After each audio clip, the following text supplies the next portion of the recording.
ഹരി ഓം. ശ്രീമദ് ഭാഗവതം ഷഷ്ഠസ്കന്ധം 18-ാം അധ്യായം 61-ാമത്തെ ശ്ലോകം മുതൽ. ലബ്ധ്വാ തദന്തരം ശക്രോ നിദ്രാപഹൃതചേതസഃ ദിതേ പ്രവിഷ്ട ഉദരം യോഗേശോ യോഗമായയാ. തദന്തരം ആ സമയത്ത് ആ അവസരം ലബ്ധ്വ കിട്ടിയിട്ട് നിദ്രാപഹൃത ചേതസ നിദ്രയാൽ അപഹരിക്കപ്പെട്ട ബോധത്തോടു കൂടിയ ചേതസോടു കൂടിയ ദിതിയുടെ ഉദരത്തെ യോഗത്തിൽ സമൃദ്ധനായ ശക്ര എന്ന് പറഞ്ഞ ഇന്ദ്രനാണ്. ശക്രഹ യോഗമായ ശക്തി കൊണ്ട് ആ ഉദരത്തിൽ പ്രവേശിച്ചു. ആര്? ഇന്ദ്രൻ. ആരുടെ ഉദരത്തിൽ? ദിതിയുടെ ഉദരത്തിൽ പ്രവേശിച്ച ഇന്ദ്രൻ വേഷം മാറി ഇവിടെ പരിചരിക്കാനായിട്ട് വന്ന് നിൽക്കുകയാണല്ലോ. ആ ഉദരത്തിൽ പ്രവേശിച്ചിട്ട് ഉദരത്തിൽ കിടക്കുന്ന കുട്ടി ആരാ? തന്നെ ഹനിക്കാനുള്ള വരം കശ്യപനിൽ നിന്ന് വാങ്ങി ആ ഗർഭസ്ഥ ശിശുവാണത്. അപ്പോൾ തന്നെ ഹനിക്കാനുള്ള കുട്ടി. അപ്പോൾ അതിനെ കൊല്ലുക എന്നുള്ളതാണ് ലക്ഷ്യം ഇന്ദ്രൻ്റെ. ആ കസേര തെറിക്കുമോ എന്നുള്ള പേടി കൊണ്ട്. അപ്പോൾ രണ്ട് കാര്യങ്ങൾ ഇവിടെ സംഭവിച്ചു എന്ന് ഞാൻ പറയാം. അപ്പം നമ്മൾ ആ കുട്ടികളെ 7 ഖണ്ഡിച്ചു. ആ 7 വീണ്ടും 7 ഖണ്ഡിച്ചു. അങ്ങനെ 49 പേര് മരുത്തുക്കൾ എന്ന് പറയുന്ന പേരുള്ള അത് ഉണ്ടായെന്നൊക്കെയുള്ള അത് ഞാൻ പറയാവേ. ബാക്കി ഭാഗം വായിക്കുമ്പോൾ അല്ല ശരിയാകത്തില്ലല്ലോ.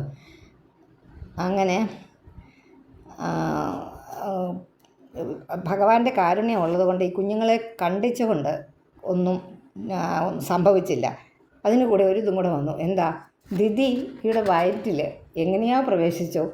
ഇന്ദ്രൻ പ്രവേശിച്ചു. ഉദരത്തിൽ പ്രവേശിച്ചാൽ ആ ഉദരത്തിൽ പ്രവേശിച്ച ആ ആളിൻ്റെ പുത്രനാകുമല്ലോ. അങ്ങനെ ഒരു ഭാവം കൂടിയില്ലേ? ആലോചിച്ച് നോക്കിക്കേ. അപ്പം ഇന്ദ്രൻ ഇപ്പോൾ ആരാ? ഈ ദിതിയുടെയും പുത്രനായി ഇല്ലേ സത്യത്തിൽ. അപ്പോൾ ഇത് ഈ കൊല്ലപ്പെടുന്ന ശിശുക്കളോ അദ്ദേഹത്തിൻ്റെ സഹോദരന്മാരായി. സഹോദരന്മാരെന്നുള്ളതിൻ്റെ അർത്ഥം എപ്പോഴേലും നിങ്ങൾ ചിന്തിച്ചിട്ടുണ്ടോ? ഉദരന്മാർ, സഹോദരന്മാർ. സംസ്കൃത ഭാഷയാണ് അത് കേട്ടോ. നമ്മൾ മലയാളത്തിൽ പറയുന്നതാണ്. ഉദരന്മാർ. ഒരു ഉദരത്തിൽ കിടന്നതിനവർ. സഹ എന്ന് പറഞ്ഞാൽ അങ്ങനെയല്ലേ? കൂട്ടത്തിലിരുന്നത്, കൂട്ടത്തിൽ എന്നുള്ള അർത്ഥത്തിൽ. ആ സഹപാഠികൾ എന്ന് പറഞ്ഞാൽ ഒന്നിച്ച് പഠിച്ചവർ. അപ്പോൾ ഉദരന്മാരാണ് സഹോദരന്മാരായത്. അപ്പം ഈ ഉദരത്തിൽ കിടന്നതുകൊണ്ട് ഇന്ദ്രനും ഇവരുടെ സഹോദരന്മാരായി. അവരുടെ പേര് വേറെയാണ്. ഞാനിത് പറയാം. എനിക്കത് കിട്ടുകയില്ല പെട്ടെന്നതാണോ. നമ്മൾ ആ കഥ പറയുമ്പം ഉണ്ടത്. നമുക്കിതങ്ങ് പറഞ്ഞു പോകാമേ. ആ കുട്ടികളുടെ 49 മരുത്തുക്കളല്ലല്ലോ. നോക്കട്ടെ. ലബ്ധ്വാ തദന്തരം ശക്രോ നിദ്ര അപഹൃത ചേതസ ദിതേ പ്രവിഷ്ട ഉദരം. പ്രവിഷ്ടം എന്നൊക്കെ അത് ഈ ശ്ലോകം വായിച്ചാൽ മനസ്സിലാകുന്ന. യോഗേശോ യോഗമായയ ചകർത്ത സപ്തധാ ഗർഭം വജ്രേണ കനകപ്രഭം രുദന്തം സപ്തധൈകൈകം. ഏകൈകം. ഓരോന്നിനെയും 7 പിന്നെയും കണ്ടിച്ചു. മാ രോദീരിതി താൻ പുനഃ. സ്വർണ്ണകാന്തിയോടുകൂടി ആ ഗർഭത്തെ വജ്രം കൊണ്ട് സപ്തധ ചകർത്ത 7 മുറിച്ചു. രുദന്തം കരയുന്ന ഏകൈകം ഓരോന്നിനെയും രോധി ഇതി കരയേണ്ട എന്ന് പറഞ്ഞുകൊണ്ട് പിന്നെയും സപ്തധ 7 മുറിച്ചു ഓരോന്നിനെയും. മഹാവ്രത ബലത്തിൻ്റെ ശക്തിയുണ്ട്, ആ ബീജശുദ്ധിയുണ്ട് കശ്യപൻ്റെ. അതുപോലെ സ്വർണം പോലെ പ്രകാശിക്കുന്ന ഗർഭത്തെ ഇന്ദ്രൻ അതിൻ്റെ വജ്രായുധം കൊണ്ട് ഖണ്ഡിച്ച് കളഞ്ഞു. ഓരോ ഖണ്ഡവും കരഞ്ഞു തുടങ്ങി. അപ്പോൾ കരയരുതെന്ന് പറഞ്ഞ് ലാളിക്കുന്ന വിധത്തിൽ. അതെന്താ അങ്ങനെ വന്നത്? സഹോദരനാണ്, അതുകൊണ്ട്. പിന്നെയും ഓരോ ഖണ്ഡത്തെ 7 ഖണ്ഡിച്ചു. തേ തമൂജു പാട്യമാന സർവേ പ്രാഞ്ജലയോ നൃപ നോ ജിഘാംസസി കിം ഇന്ദ്ര ഭ്രാതരോ മരുതസ്ത. അത് തന്നെയാണ് മരുത്തുക്കളാണ്. മരുതസ്തവ ഉണ്ടോ? ഞാനത് പേരൊക്കെ ഇങ്ങനെ നമ്മൾ ഓർക്കുന്നുണ്ടെങ്കിലും മരുത്തുക്കൾ എന്ന് പറഞ്ഞാൽ അവരെ ഒന്നിച്ചൊരു പേരിൽ അവരറിയപ്പെടുന്നത്. ഖണ്ഡിക്കപ്പെട്ട അവർ എല്ലാവരും കൂപ്പുകൈകളോടുകൂടി ഹേ രാജാവേ അവനോട് പറഞ്ഞു, അങ്ങയുടെ സഹോദരന്മാരും മരുത്തുക്കളുമായ ഞങ്ങളെ ഇന്ദ്ര കിം ജിഘാംസസി എന്തിനായിട്ട് ഹിംസിക്കാൻ ആഗ്രഹിക്കുന്നു?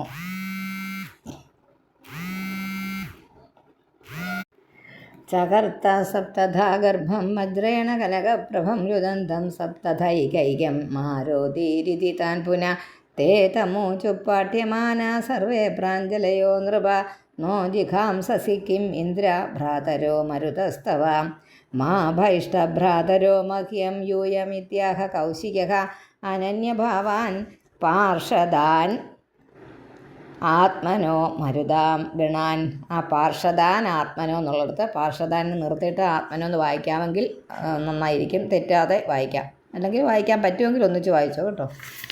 അതുകൊണ്ട് നിങ്ങൾ എൻ്റെ സഹോദരന്മാരാണെങ്കിൽ ഭയപ്പെടേണ്ട, നിങ്ങളെ ഞാൻ കൊല്ലുകയില്ല എന്ന് ഇന്ദ്രൻ അവരോട് വാക്ക് പറഞ്ഞു. എന്നാലും നിങ്ങളെ ഖണ്ഡമാക്കി ഇപ്പോൾ തന്നെ പറയാൻ എന്ത് കാരണം എന്ന് ഒരു സമാധാനം എന്ന് സമാധാനിപ്പിക്കാം. ഏകാന്ത ഭാവത്തോടു കൂടി തന്നെ നിങ്ങൾ ഒന്നായിട്ടെന്നുള്ള രീതിയിൽ നിങ്ങൾ കഴിഞ്ഞാൽ മതി. അങ്ങനെ ഒന്നായിട്ട് മാത്രമേ ഇന്ദ്രന് കഴിവുണ്ടായി ഇവരെ നിശ്ചയിക്കാൻ. ഖണ്ഡിച്ച് കളഞ്ഞെങ്കിൽ ഒരാളായിട്ട് ഇന്ദ്രന് അവരെ ചിന്തിക്കാൻ പറ്റുകയുള്ളൂ. ഇന്ദ്രൻ അങ്ങനെയാണ് മനസ്സിലാക്കിയത് അവരെ ഒന്നായിട്ട്. ഇത് മരുത്തുക്കൾ എന്ന് നമ്മളും പറയുന്നത് ഒന്നായിട്ടാണ്. നമമാരാതിദേർഗർഭഃ ശ്രീനിവാസാനുകമ്പയാ ബഹുധാ കുലിശക്ഷുണ്ണോ ദ്രൗണ്യസ്ത്രേണ യഥാ ഭവാൻ. അനേകമായിട്ട് വജ്രം കൊണ്ട് ഖണ്ഡിക്കപ്പെട്ട ആ ദിതിയുടെ ഗർഭം ദ്രോണപുത്ര അസ്ത്രത്താൽ ഭവാനി എന്ന പോലെ. ദ്രോണപുത്രൻ എന്ന് പറഞ്ഞാരാ? നമ്മുടെ അശ്വത്ഥാമാവ്. അശ്വത്ഥാമാവിൻ്റെ ബാണം കൊണ്ട് അതായത് പറയുക, ശുഖബ്രഹ്മർഷി പറയുക, അങ്ങ് രക്ഷപ്പെട്ടില്ലേ ഇവിടുന്ന്? ആ വിഷ്ണുവിനാൽ രക്ഷിക്കപ്പെട്ടുകൊണ്ടാണല്ലോ വിഷ്ണു രാധൻ എന്ന് പേര് വന്നത്. അതുപോലെ അങ്ങ് ആ ഇന്ദ്രൻ്റെ വജ്രത്താൽ ഇതുപോലെ തന്നെ ഈ ദിതിക്കും സംഭവിച്ചു. പക്ഷേ ആ വിഷ്ണുവിൻ്റെ ആ പ്രഭാവത്താൽ ഈ മരുത്തുക്കൾക്ക് ഒന്നും സംഭവിച്ചില്ല. അതുപോലെ രക്ഷിക്കപ്പെട്ടു. അങ്ങ് എങ്ങനെ അശ്വത്ഥാമാവിൻ്റെ ബാണത്തിൽ നിന്ന് എങ്ങനെ അങ്ങയെ രക്ഷിച്ചോ ഭഗവാൻ, അതുപോലെ തന്നെ ഇവിടെയും വിഷ്ണുവിൻ്റെ മഹാമായ രക്ഷിച്ചു. ഇതേ ബ്രഹ്മാസ്ത്രത്തിൽ നിന്ന് ആ അനുഭവം അറിയാമല്ലോ. അതുപോലെ തന്നെ ഇവിടെയും മരുത്തുക്കൾ രക്ഷിക്കപ്പെട്ടു. സഹൃദിഷ്ട്വാദിപുരുഷം പുരുഷോയാതി സംയതാം സംവത്സരം കിഞ്ചിത് ഊനം ദിത്യ യത് ഹരിരർച്ചിതഃ. യത് ഹരിരർച്ചിതയാണ്. യത് ഹരിഹർച്ചിത എന്നായത് കേട്ടോ. യദ്ധ എന്ന് പറയുന്നത് യത് ഹരിരർച്ചിത. സഹൃദിഷ്ടു ആദിപുരുഷനായ ആ മഹാവിഷ്ണുവിൻ്റെ ഒറ്റ പ്രാവശ്യം പൂജിച്ചിട്ട് സാദൃശ്യത്തെ ഒറ്റ പ്രാവശ്യം പൂജിച്ചാൽ തന്നെ അദ്ദേഹത്തിനെ പോലെ ആയിത്തീരും. അപ്പം എത്രയോ ഒരു സംവത്സരം കാലം ദിതിയാൽ പൂജിക്കപ്പെട്ട ഭഗവാൻ അങ്ങനെ പൂജിക്കപ്പെട്ടില്ലേ? അപ്പോൾ അതിൻ്റെ ഒരു പ്രയോജനം ദിതിക്കും ഉണ്ടാകാതിരിക്കുകയില്ലല്ലോ. സജൂരിന്ദ്രേണ പഞ്ചാശതെന്നാക്കുക. പിന്നെ ദേവാസ്തേ മരുതോ ഭവൻ വ്യപോഹ്യ മാതൃദോഷം തേ ഹരിണ സോമപാകൃതാഹ. ഇന്ദ്രനോട് കൂടി എന്നാണ് അവിടെ.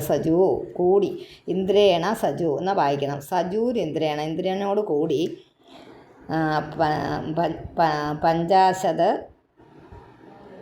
50 ദേവന്മാരായി. പഞ്ചാശദേവ മരുത്തുക്കൾ 50 ദേവന്മാരായി അഭവൻ ഭവിച്ചു. മരുത്തുക്കൾ ഭവിച്ചു. മാതാവിൻ്റെ ദോഷത്തെ തീരെ കളഞ്ഞിട്ട് ഹരിയാൽ സോമപാനാർഹരായി തീർന്നു. എന്ന് വെച്ചാൽ സോമപാനം ദേവന്മാർക്കുള്ളതാണ്, അതിനുള്ള ഒരു അർഹനും ആയിത്തീർന്നു. ദിതിരുദ്ധായ ദൃശേ കുമാരാൻ അനലപ്രഭാൻ ഇന്ദ്രേണ സഹിതാൻ ദേവി പര്യതുഷ്യദാനിന്ദിതാം. അപ്പം ഈ ഇന്ദ്രനോടുകൂടി ബന്ധുഭാവത്തെ കണ്ടു നിൽക്കുന്ന തൻ്റെ പുത്രന്മാരെ കണ്ടിട്ട് ഇന്ദ്രനെ വധിപ്പാനായിട്ട് പുത്രവരം അങ്ങനെ ഒരു പുത്രനെ കിട്ടാനുള്ള വരം വാങ്ങിയത്. ഇപ്പോൾ ഇവർ ഇന്ദ്രൻ്റെ ബന്ധുക്കളായി തീർന്നു. ഇത് കണ്ടിട്ട് സന്തോഷിച്ചു. അത് എങ്ങനെയെന്ന് ശങ്കിക്കേണ്ട. വിഷ്ണു ഭജനം നിമിത്തം ആ ദിതിയുടെ അന്ധകരണം, അതാണ് ഇവിടെ ഏറ്റവും പ്രധാനമായിട്ട് നമ്മൾ മനസ്സിലാക്കേണ്ടത്.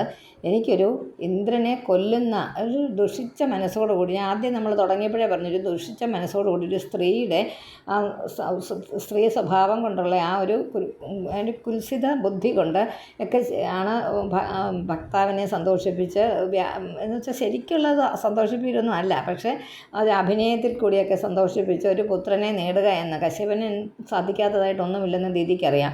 അപ്പോൾ ഒരു ഇന്ദ്രനെ അനിക്കത്തക്ക ഒരു പുത്രനെ ലഭിക്കണമെന്നൊക്കെ പറഞ്ഞ് ആവശ്യപ്പെട്ട് ഈ ഒരു ദുരുദ്ദേശത്തോടു കൂടി ചെയ്തതാണെങ്കിലും അപ്പോൾ അദ്ദേഹം പറഞ്ഞു കൊടുത്ത വ്രതം ഒരു വർഷക്കാലം, ഒരു ദിവസം കൊണ്ട് നമുക്ക് നേടാൻ പറ്റും, പക്ഷേ അപ്പോൾ ഒരു വർഷക്കാലം ചെയ്ത് ഇതിക്കൊന്നും കിട്ടാതിരിക്കുമോ? അപ്പോൾ ആ ഭഗവാന്റെ അനുഗ്രഹം അതാണ്. അത്ര ചീത്തയായിട്ടും അവർക്ക് ഇന്ദ്രൻ്റെ കൂടെ നിൽക്കുന്ന തൻ്റെ മക്കളെ കണ്ടിട്ട് ഒരു കുഴപ്പവും തോന്നിയില്ല. ദേഷ്യമൊക്കെ അപ്പം മാറി. എന്തുകൊണ്ടാണ് ദേഷ്യവും ആ കുൽസിത ബുദ്ധിയും അല്പം നേരത്തേക്കാണെങ്കിലും മാറിയിട്ടുണ്ട് ആ വിഷ്ണു പൂജ കൊണ്ട്. അതാണ് വിഷ്ണു പൂജയുടെ പ്രയോജനം എന്നാണ് പറയുന്നത് കേട്ടോ. അത്രയേ ഉള്ളൂ.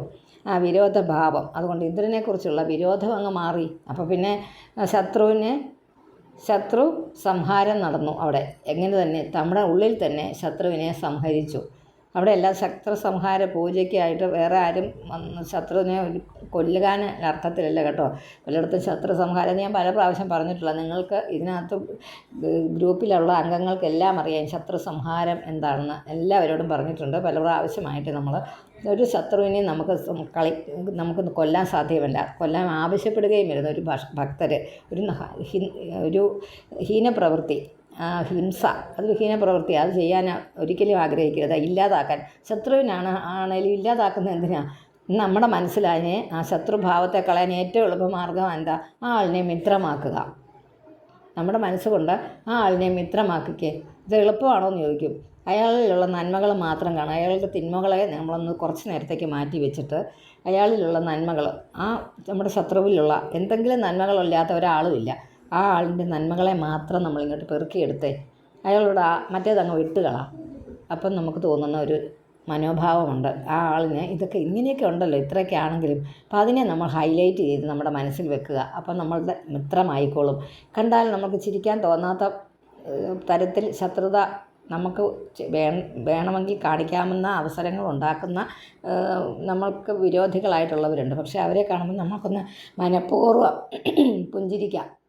ഒന്ന് പുഞ്ചിരിച്ച് നോക്ക്, ആ ആളിനോട് ഒന്ന് പുഞ്ചിരിച്ച് നോക്ക്. 2 പ്രാവശ്യം ആയി കഴിയുമ്പോൾ അദ്ദേഹം തിരിച്ചും പുഞ്ചിരിക്കും. ആ 2-3 നമ്മൾ ചിരിയിൽ കൂടിയോ പേര് വിളിയിൽ കൂടിയോ അല്ല ഒന്ന് വിളിക്കുന്ന നമ്മുടെ പേരായ അദ്ദേഹത്തെ നമ്മൾ എന്താണോ വിളിച്ചിരുന്നത് ആ വിളിയൊന്ന് നമ്മൾ വിളിക്കുക.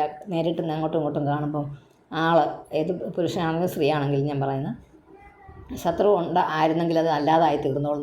തന്നെ അറിയാതെ നമ്മളത് ഇല്ലാതായി പോകും. അതും കൂടെ ഒന്ന് പറയണമല്ലോ, അതുകൊണ്ട് പറഞ്ഞ അധേന്ദ്രമാഹതാതാഹം ആദിത്യാനാം ഭയാവഹം അപത്യമിച്ഛന്ത്യജരം വ്രതമേതസ്സു ദുഷ്കരം. അങ്ങനെ സന്തുഷ്ടയായ ദിതി ഒരു കപടവും കൂടാതെ ഇന്ദ്രനോട് ഇപ്രകാരം പറഞ്ഞു. അല്ലയോ വത്സ, ഇപ്പോൾ പുത്രനായി പോയില്ലേ, വത്സാന്നേ വിളിക്കാൻ പറ്റുള്ളൂ. അതിഥി പുത്രന്മാരായ നിങ്ങൾക്ക് ഭയം ജനിപ്പിക്കുവാൻ യോഗ്യനായ ഒരു പുത്രൻ ഉണ്ടാകണമെന്ന് ഞാൻ ആഗ്രഹിച്ചു. ശരിയാണ്, വ്രതം ഞാൻ അനുഷ്ഠിച്ചത്. ഏകസങ്കൽപ്പിത പുത്ര സപ്താഭവൻ കഥം യതി ദേവിദിതം പുത്ര സത്യം കഥയമാ മൃഷ. ഞാൻ ഒരു പുത്രന് വേണ്ടിയാണ് ആഗ്രഹിച്ചത്. പക്ഷേ എനിക്ക് 49 പേരുണ്ടായത് എങ്ങനെ? ഇതിൻ്റെ കാരണം നിനക്കറിയുമെങ്കിൽ എന്നോടൊരു സത്യം പറയുക, മറച്ചു വയ്ക്കരുത് കേട്ടോ. മറച്ചു വയ്ക്കാതെ നീ സത്യം പറയുക എന്ന് പറഞ്ഞു. അപ്പോൾ ഇന്ദ്രൻ പറയുക, ഇന്ദ്ര ഉവാച, ഒരു പ്രധാനമായിട്ടുള്ളൊരു വാക്കുണ്ട് അതിനകത്ത്, അമ്പ എന്ന് വിളിക്കുക.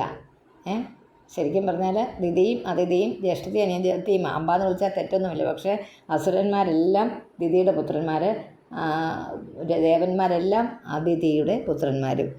അപ്പോൾ ഒന്ന് ആലോചിച്ച് നോക്കിയേ, അമ്പ എന്ന് വിളിച്ചു. അപ്പം എന്തുകൊണ്ടാണ് വിളിച്ചത്? അമ്മയുടെ ഉദരത്തിലും ഇന്ദ്രൻ കിടന്നിട്ടുണ്ട്. അതുകൊണ്ട് അമ്പ തേഹം വ്യവസിതം, പിന്നെ മൂ വെട്ടിയിട്ട് ഉപധാര്യാഗതോന്തികം ലബ്ധാന്തരോച്ഛിതം ഗർഭം, മാ വെട്ടിയിട്ട് അർത്ഥബുദ്ധിർ ന ധർമ്മവിത്. ദിതിയോട് ഇന്ദ്രൻ സത്യം പറഞ്ഞു. അങ്ങയുടെ സങ്കല്പം എന്താണെന്ന്, അമ്മയുടെ സങ്കല്പം എന്താണ്? എന്നെ കൊല്ലാൻ ഒരു പുത്രനെ വേണ്ടിയിട്ടാണ് അമ്മ വ്രതമെടുക്കുന്നതെന്ന് അറിഞ്ഞിട്ട് അമ്മയുടെ അടുത്ത് ഞാൻ വന്നു ചേർന്നതാണ്. ആ വ്രതവിഘ്നത്തിൻ്റെ അവസരം നോക്കിയിരുന്ന് ഞാൻ യോഗശക്തി കൊണ്ട് ഗർഭത്തിൽ പ്രവേശിച്ചു. എൻ്റെ വജ്രത്താൽ ആ ഗർഭത്തെ ഞാൻ മുറിച്ചു. ഗർഭച്ഛേദം പാപമല്ലയോ എന്നുള്ള ധർമ്മചിന്ത ഈ കാര്യം കാണാനുള്ളവർക്ക് ഒരു വിധിയില്ല. കാര്യം കാണാനായിട്ടുള്ളവർക്ക് ഈ മുറിക്കുന്നത് ഛിദ്രം ചെയ്യുന്നത് തെറ്റാണെന്നൊന്നും കരുതുന്നില്ല. എന്താ കാര്യസാധ്യതയ്ക്ക് വേണ്ടിയിട്ട്. കൃത്തോ മേ സപ്തധാ ഗർഭാസൻ സപ്തകുമാരകാഹ തേബി ചൈകൈകശോ വൃഗ്ന ചൈകൈകശോ വൃഗ്ന സപ്തധാ നാപി മമ്രിരേ മമ്രിരേ എന്ന് വെച്ചാൽ എന്ന് പറഞ്ഞാൽ ഇല്ലയെന്ന്. മമ്രിരേ മരിച്ചില്ല. ആ ഗർഭം 7 ഖണ്ഡിക്കപ്പെട്ടു. 7 കുട്ടികൾ ഉണ്ടായി. അവരും ഓരോരുത്തരും പിന്നെയും 7 മുറിക്കപ്പെട്ടു. ഞാൻ കൊല്ലാൻ വേണ്ടിയിട്ട് ചെയ്തതാണ്, പക്ഷേ മരിച്ചില്ല. എന്താ ഭഗവാന്റെ അനുഗ്രഹം. 7 മുറിച്ചപ്പോൾ 7 കുമാരന്മാരായിരുന്നു. അതിനെ ഓരോന്നിനെ 7 ഖണ്ഡിച്ചപ്പം ഇത്രയും മക്കളുണ്ടായത്. അത് പിരിക്കാനുള്ള ഞാൻ പറഞ്ഞു. തതസ്തത്പരമാശ്ചര്യം വീക്ഷ്യാധ്യവസിതം മയാ മഹാപുരുഷപൂജായാः സിദ്ധി കാപ്യനുഷംഗിണി. തതസ്തത് പരമാശ്ചര്യം വീക്ഷ്യാധ്യവസിതം മയാ മഹാപുരുഷപൂജായ സിദ്ധി കാപ്യനുഷംഗിണി. അത് മുറിക്കപ്പെട്ടിട്ടും ഈ മരിക്കാതിരിക്കുന്നതിനെ ആശ്ചര്യത്തെ കണ്ടപ്പോൾ ഭഗവാൻ ശ്രീ മഹാവിഷ്ണുവിനെ പൂജിച്ചത് കൊണ്ട് സിദ്ധിച്ച ആ ഫലമാണ് ഈ മഹാത്മ്യമാണത് എന്ന് ഞാൻ തന്നെ തീരുമാനിച്ചു. ആ ഈശ്വരനെ പൂജിച്ചതിന് പ്രധാന ഫലം ഇതല്ല. ശരിക്കും പുത്രൻ ഉണ്ടായെന്നല്ല സങ്കല്പം. അത് ശരിക്കുമുള്ള പ്രയോജനം എന്താ? സങ്കല്പിക്കാതെ തന്നെ ഇടയ്ക്ക് ലഭിച്ച ഫലമാണ്. അപ്പോൾ പ്രധാന ഫലത്തിൻ്റെ മഹിമ നിങ്ങൾക്ക് തീരുമാനിക്കാൻ ആർക്ക് സാധിക്കും? ഇതിൻ്റെ മഹിമയെ തീരുമാനിക്കാൻ ആർക്ക് സാധിക്കും എന്നുള്ള ആശ്ചര്യമാണ് എനിക്കുണ്ടായത് എന്നത്രേ പറഞ്ഞു. തതസ്തത് പരമാശ്ചര്യം വീക്ഷ്യാധ്യവസിതം മയ മഹാപുരുഷ പൂജായ. കണ്ടോ, സിദ്ധിക്കാപ്യനുഷംഗിണി. ആ മഹാസിദ്ധി ആണ് ഭഗവാന്റെ ഒരനുഗ്രഹമാണതെന്ന്. ആരാധ്യാത്മപ്രദം ദേവം സ്വാത്മാനം ജഗദീശ്വരം കോ വൃണീതേ ഗുണസ്പർശം ബുധ സ്യാത് നരകേപിയത് സ്യാത് നരകേപിയത്. എന്നാ കണ്ടിട്ട് വിഷമിക്കേണ്ട, നന്നായി എഴുതിയിരിക്കുന്നെങ്കിൽ കേട്ടോ. സ്യാത് നരകേപിയത്. ആരാധ്യാത്മപ്രദം ദേവം സ്വാത്മാനം ജഗദീശ്വരം കോ വൃണീതേ ഗുണസ്പർശം ബുധസ്യാൻ നരകേപിയത് സ്യാത് നരകേപിയത്. അത് ഭക്തന്മാർക്ക് തൻ്റെ പരമാർത്ഥ സ്വരൂപത്തെ പ്രകാശിപ്പിക്കുന്നവനും മായ കൊണ്ട് വളരെയധികം ലീലകൾ നടത്തുന്നവനും എല്ലാവരുടെയും ആത്മാവിലിരിക്കുന്നവനുമായ ജഗദീശ്വരനെ പൂജിച്ചിട്ട് വേറെ ഉള്ളതിന് എന്ത് വേണ്ടി, വേറെ ചെറിയ തുച്ഛങ്ങളായ സുഖങ്ങൾക്ക് വേണ്ടി എന്തിനാഗ്രഹിക്കുന്നത്? അറിവുള്ളവനല്ല നിശ്ചയം. അതിനു വേണ്ടിയിട്ടൊക്കെ ആഗ്രഹിക്കുന്നവൻ അറിവുള്ളവനല്ല. ചെറിയ ചെറിയ കാര്യങ്ങൾക്ക് വേണ്ടിയിട്ട് ആഗ്രഹിക്കുന്നവൻ ശരിക്കും ഉള്ളവനല്ല. എല്ലാവർക്കും ഈ സുഖരാദികൾക്ക്, അതാണ് പന്നികൾക്കും ഈ വിഷയസുഖങ്ങളൊക്കെ ലഭിക്കുന്നുണ്ടല്ലോ. ഭക്ഷണം കഴിക്കുമ്പോഴുള്ള സുഖം, ഇണചേരുമ്പോഴുള്ള സുഖം, ബാക്കിയുള്ള എന്ത് കാര്യങ്ങളും ത്തിനോടുമുള്ള ആ രോഗാവസ്ഥയിൽ നിന്ന് രോഗം മാറിക്കിട്ടുന്ന അവസ്ഥ വരുന്നത് അപ്പോഴുണ്ടാകുന്ന സുഖം, കാണുന്ന കാഴ്ചകളോടുള്ള സുഖം, അതുപോലെ കേൾക്കുന്നതിനോടുള്ള സുഖം, അങ്ങനെയുള്ളതെല്ലാം ഏത് ബോധമില്ലാത്തവനും ലഭിക്കുന്നതാണ്. ബോധമുള്ളവന് മാത്രമേ, മൃഗങ്ങൾക്ക് കിട്ടാത്ത ബോധമുള്ളവൻ പറഞ്ഞാൽ മനുഷ്യൻ മാത്രമേ ആ ഒരു ചിന്തയുള്ളൂ. ഈ മോക്ഷം പ്രാപിക്കണം, ഭഗവാനെ കാണണം, ഇതിൻ്റെ എല്ലാം ഉടയവനായ ഞാനെന്ന് ഞാൻ എപ്പോഴും സംസാരിച്ചു കൊണ്ടിരിക്കുന്ന ഞാനിനെ, എന്നെ കാണണമെങ്കിൽ ഇപ്പം ഇരിക്കുന്ന ഞാനാണോ ശരിക്കുമുള്ള ഞാൻ എന്ന് ചോദിച്ചാൽ അല്ല. കുഞ്ഞിലെ ഒരു ഞാനുണ്ടായിരുന്നു, അത് മാറി ഇല്ലേ? ആ ശരീരം മാറി, നമ്മുടെ ശരീരത്തിൽ ത്വക്ക് മാറി, നമ്മുടെ എല്ലുകൾക്ക് കുറേ കൂടെ ബലക്കുറവ് വന്നു, നമ്മുടെ തലമുടി നീണ്ടു നീണ്ട് വന്നപ്പോൾ ആദ്യം ഉണ്ടായിരുന്ന തലമുടി അല്ല ഇപ്പോഴുള്ള. അങ്ങനെ നമ്മൾ ശരിക്കും മാറിയില്ലെന്ന് വെറുതെ പറയുന്നു, നമ്മൾ മാറിയിട്ടുണ്ട്. പക്ഷെ നമ്മുടെ ഉള്ളിലുള്ള ഞാൻ മാത്രം, അറിവ്, ബോധം എന്ന് പറയുന്നത് നമ്മുടെ കുഞ്ഞിലെ ഒരു 4 വയസ്സ് തൊട്ടുള്ള ഓർമ്മ നമുക്ക് പല കാര്യങ്ങളിലും ഉണ്ട് ഇല്ലേ? ആ ഓർമ്മയാണ് നമ്മളെ, ആ ഓർമ്മ അതാ ഞാൻ എന്ന് പറഞ്ഞ് നമ്മളെ കൊണ്ട് നടക്കുന്നത്. അത് നമ്മൾ വീഴുന്ന നമ്മുടെ ശരീരത്തിൽ നിന്ന് അത് പോകുന്നിടം വരെ നമ്മളിലതുണ്ട്. അത് പോയി കഴിയുമ്പോൾ നമ്മളില്ല. ആ ഞാൻ എന്നിൽ നിന്ന് പോയ ചൈതന്യം പോയി, പിന്നെ ശരീരം മാത്രമേ ഉള്ളൂ. അപ്പോൾ ആ ചൈതന്യത്തെയാണ് നമ്മൾ ഈശ്വരൻ എന്ന് ഹിന്ദുക്കൾ പറയുന്ന. ഈശ്വരൻ ശരിക്കും നമ്മുടെ ഓരോരുത്തരുടെയും ഉള്ളിലിരിക്കുന്ന അറിവ്, ജ്ഞാനം, ബ്രഹ്മം എന്നൊക്കെ എപ്പോഴും പറഞ്ഞുകൊണ്ടിരിക്കുന്നത്. നമ്മൾ വീണ്ടും അത് ആവർത്തിക്കുക. ആ ഞാനാണ്, അത് ഉള്ളതും എന്നിലുള്ളതും ഒന്ന് തന്നെയാണ്, അത് വേറെയല്ല.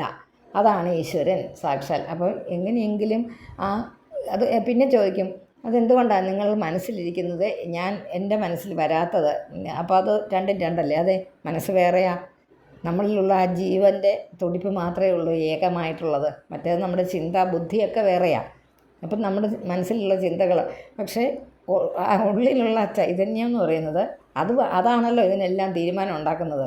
അത് ഈ ബുദ്ധിയും ബോധവും ഇല്ലാതെ ജീവനോടെ കിടക്കുന്നില്ലേ ആളുകൾ, കോമാ സ്റ്റേജിൽ കിടക്കുന്നതെന്ന് പറയുന്നത്. അപ്പോൾ അതെന്താ ഉള്ളത്? അപ്പോൾ അവിടെ ബുദ്ധിയില്ല, സത്യമാണ്, ബോധവുമില്ല, അറിവുമില്ല, ഒന്നുമില്ല. പക്ഷേ എന്തോ ഒന്ന് അവിടെ ഉണ്ട്. അതും കൂടെ പോയാലേ നമ്മൾ പൂർണ്ണമായിട്ട് ഇല്ലാതാകുന്നുള്ളൂ, ശരീരമില്ലാതാകുന്നുള്ളൂ, ശരീരം ജീർണിക്കാൻ തുടങ്ങുള്ളൂ. അതുവരെ ഞാൻ ആത്മാവിൻ്റെ ഉള്ളിലുണ്ട്. അതുകൊണ്ട് നമ്മളങ്ങനെ ബോധം പോയി കിടക്കുന്നവരുടെ ഉള്ളിലുള്ള കാര്യങ്ങൾ നമ്മൾ അറിയുന്നുണ്ടോ എന്ന് ചോദിക്കും. ഇല്ല. അത് ആ ആളിൻ്റെ ഉള്ളിൽ മാത്രമാണ് രൂപത്തിലിരിക്കുന്നുണ്ട്. ബോധമല്ല, ചൈതന്യ രൂപത്തിലിരിക്കുന്നുണ്ട്. ചൈതന്യം, ആ ചൈതന്യം ഇല്ലാതാകുമ്പോഴേ ആ ചൈതന്യമാണ് നിങ്ങളിലും എന്നിലും ഉള്ളത്, ഒരേ ചൈതന്യമാണ്. അത്രയേ ഉള്ളൂ. തതിദം മമ ദൗർജന്യം ബാലിശസ്യ മഹീയസേ ക്ഷന്തുമാർഹസേ മാതസ്ത്വം ദിഷ്ട്യാ ഗർഭോ മൃതോദ്ഭിത. അതുകൊണ്ട് അമ്മയെ, പൂജ്യയായ അമ്മയിൽ നിന്ന് ഈ അപരാധം ഞാൻ ചെയ്ത അപരാധം ക്ഷമിക്കണം. അറിവില്ലാത്ത മകൻ ചെയ്ത തെറ്റിനെ മാതാവ് ക്ഷമിക്കുന്നത് ഒരു യോഗ്യതയാണ്. അത് മാതാവിനാ അല്ലേ? നമ്മൾ എന്ത് തെറ്റ് ചെയ്താലും അമ്മ ക്ഷമിച്ചാൽ തീർന്നു. നമുക്ക് പിന്നെ ഒരു കുഴപ്പമില്ല. അമ്മയോട് ക്ഷമ ചോദിച്ചാൽ അമ്മ ക്ഷമിച്ചു എന്ന് പറഞ്ഞാൽ നമ്മളോട് ക്ഷമിക്കുകയാണെങ്കിൽ നമുക്ക് ആ മനസ്സിലുള്ള വിഷമം തീരും. അതുകൊണ്ട് ഗർഭത്തെ നശിപ്പിച്ചാലും അത് ഭാഗ്യത്താൽ, അല്ലെങ്കിൽ അമ്മയുടെ ഈശ്വരനോടുള്ള ആ പൂജ കൊണ്ട് നശിച്ചില്ലല്ലോ, മേൽക്കുമേൽ വൃദ്ധിയെ പ്രാപിക്കുക തന്നെ ചെയ്തു. ശ്രീശുക ഉവാച ഇന്ദ്രസ്തയാഭ്യനുജ്ഞാതഃ ശുദ്ധഭാവേന തുഷ്ടയാ മരുദ്ഭിः സഹ താം നത്വാ ജഗാമ ത്രിദിവം പ്രഭുഃ. അങ്ങനെ എല്ലാം പറഞ്ഞതുകൊണ്ട് ദിതി ഇന്ദ്രന് സമ്മതം നൽകി. സന്തോഷിച്ച ഇന്ദ്രൻ മരുത്തുക്കളോടുകൂടി മാതൃപാദത്തിൽ ആ സഹോദരന്മാരെല്ലാവരും കൂടി 49 അവരും 1 ഇന്ദ്രനും, അങ്ങനെ 50 മക്കൾ ദിതിയെ നമസ്കരിച്ചു. സ്വർഗത്തിൻ്റെ അധിപനായ സ്ഥാനം ഇന്ദ്രന് തിരികെ കിട്ടുകയും ചെയ്തു. ഏവം ദേ സർവമാഖ്യാതം യന്മാം ത്വം പരിപൃച്ഛസി മംഗളം മരുതാം ജന്മ കിം ഭൂയ കഥയാമി തേ. അങ്ങ് എന്നോട് ചോദിച്ചതായ ചരിത്രം മുഴുവൻ, മരുത്തുക്കളുടെ കഥ മുഴുവൻ ഞാനിപ്പോൾ പറഞ്ഞു കഴിഞ്ഞു. മരുദേവന്മാരുടെ സംഭവം ലോകത്തിനെല്ലാം ക്ഷേമത്തെ നൽകട്ടെ എന്ന് പറഞ്ഞ് അധ്യായം തീർക്കുകയാണ്. ശ്രീമദ് ഭാഗവതേ മഹാപുരാണേ ഷഷ്ഠസ്കന്ധേ രൂപനിരൂപണ പ്രകരണേ പുംസവനസ്യ ബാഹ്യക്രിയാനിരൂപണം നാമ 18 ഹരി ഓം.